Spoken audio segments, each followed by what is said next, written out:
Assalamualaikum warahmatullahi wabarakatuh. Berjumpa lagi dengan pembelajaran biologi. Hari ini masih tentang sistem koordinasi. Sistem koordinasi kita tahu ada beberapa penunjang, yaitu ada sistem saraf, sistem hormon, dan sistem indera. Kali ini kita akan membahas tentang sistem endokrin atau hormon. Sistem endokrin adalah sekumpulan kelenjar dan organ yang memproduksi hormon, yaitu senyawa organik pembawa pesan kimia di dalam aliran darah menuju sel atau jaringan tubuh. Sistem endokrin ini berinteraksi dengan sistem saraf, berfungsi mengatur aktivitas tubuh seperti metabolisme, homeostatis, pertumbuhan, perkembangan seksual dan siklus reproduksi, siklus tidur, dan siklus nutrisi. Nah, sekarang ada bagaimana karakteristik kelenjar endokrin. Kelenjar endokrin ini tidak memiliki saluran dan mensekresikan hormon langsung ke dalam cairan di sekitar sel. Mensekresi lebih dari satu jenis hormon, kecuali kelenjar paratiroid. Memiliki jumlah sel sekretori yang dikelilingi banyak pembuluh darah dan ditopang oleh jaringan ikat. Masa aktif kelenjar endokrin dalam menghasilkan hormon berbeda-beda. Sekresi hormon dapat distimulasi atau dihambat oleh kadar hormon lainnya dan senyawa hormon dalam darah serta infus saraf. Itu karakteristik dari kelenjar endokrin. Nah, ini di sini ada gambar kelenjar endokrin ya. Ada pituitari. Nah, pituitari ini adanya di otak. Pituitari. Pituitari ini kelenjar endokrinnya lobus di anterior, ada lobus tengah, ada juga di lobus posterior. Hormon yang dihasilkan adalah hormon pertumbuhan, ACTH, tirotropin, gonadotropin, prolaktin, LH, luteinizing hormon, FSH, follicle stimulating hormone, intermedin, kemudian vasopressin dan oksitosin. Kemudian ada pineal, ini masih di otak bagian bawah dari pituitari, ini menghasilkan melatonin. Kemudian ada tiroid, nah tiroid itu adanya di leher, ini menghasilkan tirosin atau kalsitosin. Kemudian paratiroid, hormon paratiroid. Ada timus, ini adanya di dada. Nah, timus menghasilkan timosin. Kemudian di lambung ada hormon gastrin. Nah, di antara lipatan usus ada pankreas atau di pulau-pulau Langerhans. Yang dihasilkan hormonnya adalah insulin dan glukagon. Di bawah ini ada adrenal atau di bagian ginjal.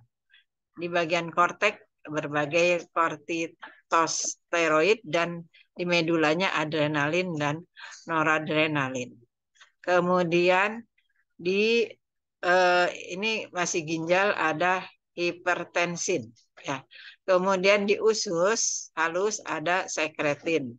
Kemudian di kelenjar kelamin ini untuk wanita ovarium. Kemudian untuk laki-laki testis atau pria ini testis, ini berbagai hormon kelamin. Nah, ini adalah kelenjar-kelenjar kalau diperbesar seperti ini, dan ini tabelnya penghasil hormonnya. Nah, jenis sistem hormon ini dibedakan berdasarkan aktivitas kelenjar bundu. Itu menjadi kelenjar bekerja sepanjang hayat, misalnya hormon yang memegang peranan dalam metabolisme. Kemudian ada kelenjar yang bekerja mulai masa tertentu, misalnya hormon kelamin itu bekerja mulai masa pubertas. Kemudian kelenjar yang bekerja sampai masa tertentu saja, misalnya hormon pertumbuhan, hormon timus itu hanya sampai masa pertumbuhan saja, kemudian dia akan berhenti.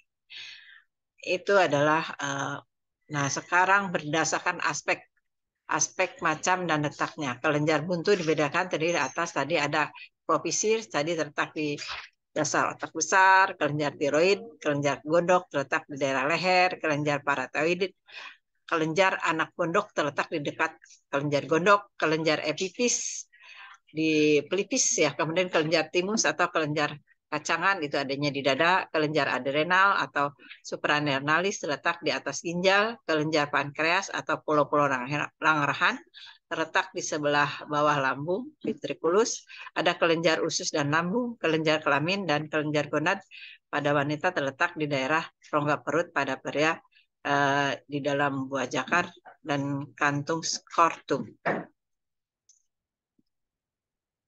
Nah, sekarang kelenjar dan sekresi hormonnya.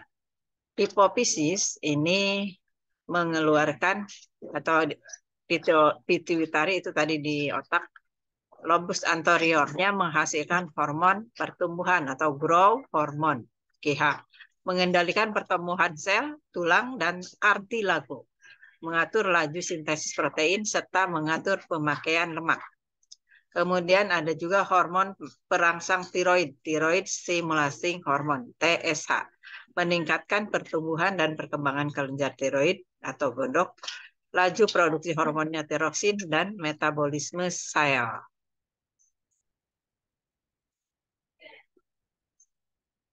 Hormon adrenokortikotropik atau ACTH merangsang kelenjar korteks adrenal untuk menyekresi glukokortikoid. Kemudian ada hormon gonadotropin, yaitu hormon yang berperan di dalam gonad, kelenjar kelamin. Misalnya ada follicle stimulating hormone, FSH, menstimulasi pertumbuhan folikel ovarium dan memproduksi hormon estrogen pada wanita, menstimulasi pertumbuhan dan perkembangan spermatozoa pada laki-laki. Kemudian ada juga luteinizing hormone, LH, bekerja sama dengan FSH menstimulasi produksi estrogen, berperan dalam ovulasi dan sekresi progesteron pada wanita, menstimulasi produksi testosteron pada laki-laki. Di lobus intermediate-nya, hipofisis ini menghasilkan endorfin. Itu menghilangkan nyeri alamiah, merespons stres dan aktivitas seperti olahraga. Dan melanocyte stimulating hormone, MSH, merangsang pembentukan pigmen dan penyebaran sel penghasilnya, melanosit pada epidermis. Jadi ini yang memberikan warna pada kulit.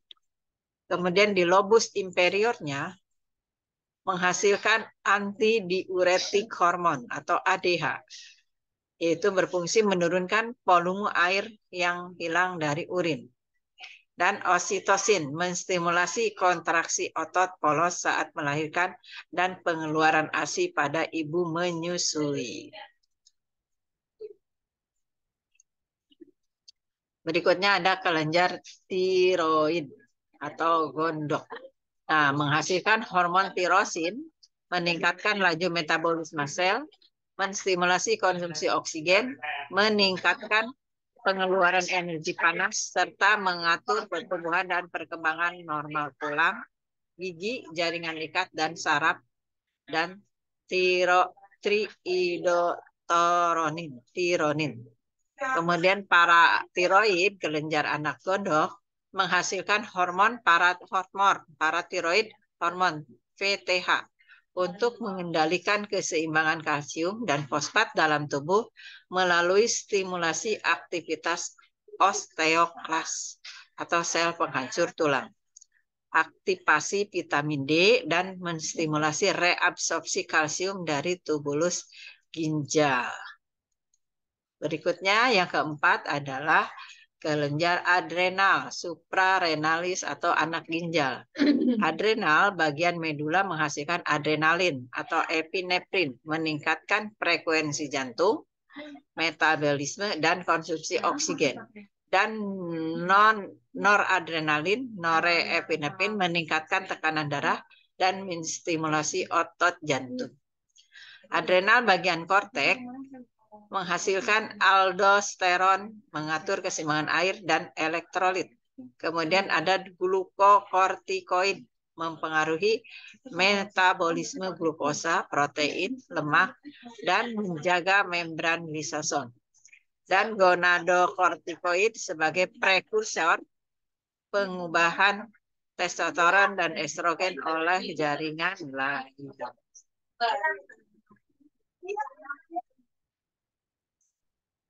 Kelima adalah pankreas. Menghasilkan hormon glukagon, meningkatkan penguraian glikogen di hati menjadi glukosa, dan sintesis glukosa dari sumber non-karbohidrat. Insulin menurunkan katabolisme lemak dan protein, menurunkan kadar gula darah, serta meningkatkan sintesis protein dan lemak. Kemudian adalah somatostatin, penghalang hormon pertumbuhan dan penghambat sekresi glukagon dan insulin. Dan polipeptida pankreas fungsinya belum diketahui dengan jelas. Nah, yang keenam adalah pineal atau epiphysis cerebri. Ini adanya di dekat pelipis menghasilkan melatonin yang berpengaruh pada pelepasan gonadotropin dan menghambat produksi melanin. Ketujuh, timus. Adanya tadi di daerah dada, menghasilkan timosin untuk pengendalian perkembangan sistem imun. Kemudian 8, ovarium, testis, dan plasenta. Ovarium menghasilkan estrogen dan progesteron, testis menghasilkan testosteron, plasenta menghasilkan gonadotropin chorion, estrogen dan progesteron, dan somatotropin. Nah, ini adalah bagian-bagian dari kelenjar dan letaknya ya. Ada tadi di sini ada bagian di kepala. Di kepala kelenjar pada manusia ya. Ada kepala itu ada talamus, ada kelenjar pituitari, ada pineal. Ini di kepala. Seperti yang di awal dikatakan. Kemudian di daerah leher ada tiroid. Ada tiroid dan paratiroid.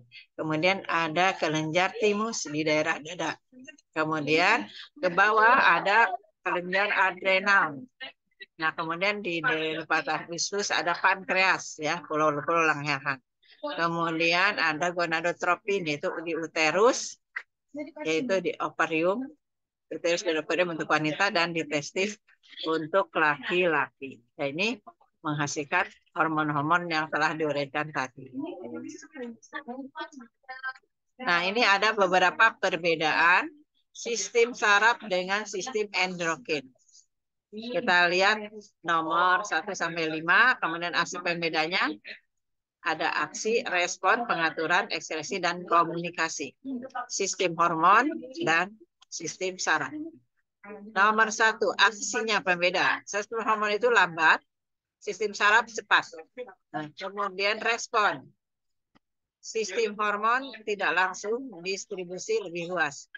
Saraf langsung, distribusi lebih sempit. Kemudian pengaturan jangka panjang, misalnya pertumbuhan. Jangka pendek, misalnya kontraksi otot jantung. Kemudian sekresi hormon. Kemudian sistem saraf, neurotransmitter. Kemudian komunikasi melalui sistem sirkulasi antar neuron dan sinapsis. Itu pada sistem saraf. Nah, untuk lebih memahami dari uraian tadi, silahkan dijawab latihan berikut, yaitu perhatikan gambar yang ada di sini ya. Berdasarkan gambar di atas, deskripsikan letak dan masing-masing kelenjar hormon yang dihasilkan beserta fungsinya. Misalnya nomor satu misalnya apa? Misalnya timus ya. Hormonnya apa, fungsinya apa, nomor 2 apa, dan sebagainya.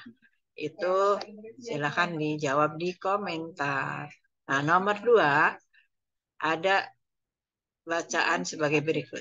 ketika seseorang berada dalam situasi yang berbahaya atau genting, misalnya dikejar anjing liar, tiba-tiba ia merasakan detak jantung yang cepat dan ritme otot meningkat, sehingga dapat berlari di luar kemampuannya. Nah, berdasarkan teks di atas, bagaimana hubungan antara kelenjar adrenalin dengan situasi yang dialami orang tersebut? Ya, silahkan dijawab. Ya, demikian uraian untuk sistem hormon ini. Semoga ada manfaatnya. Wassalamualaikum warahmatullahi wabarakatuh.